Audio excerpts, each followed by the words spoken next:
आज डिनरला आहे मसाला मॅगी. हा सिंबाचा आवाज आहे. मी तुम्हाला सांगितलं ना आमच्याकडे डॉग आहे जर्मन शेपर्ड. कांद्याला फक्त 2 मिनटं असं करून घेते कारण का मी जास्त शिजवणार नाही आहे. आणि त्याच्यामध्ये टाकणार आहे मी कॅप्सिकम. आज माझ्याकडे टमॅटो संपला आहे आणि मला मार्केटमध्ये जायला अजिबात वेळ भेटला नाही आहे.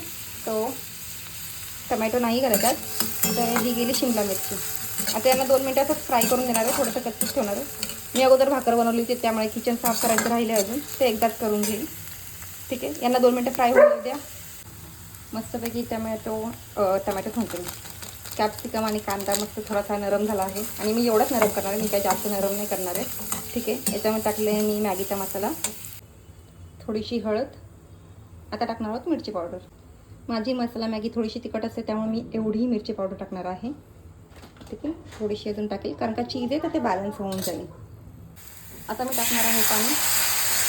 पूर्ण 1 ग्लास पाणी घेतलं आहे कारण का मी 1.5 पॅकेट मॅगी बनवणार आहे.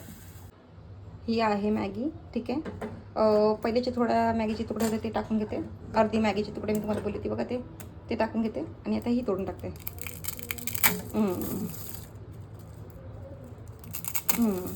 ठीक आहे, आता आपली मॅगी होऊ द्या, शिजू द्या. आता मी हिला शिजून घेते. ही झाली आहे माझी फायनल मॅगी. ठीक आहे, ओके तनया.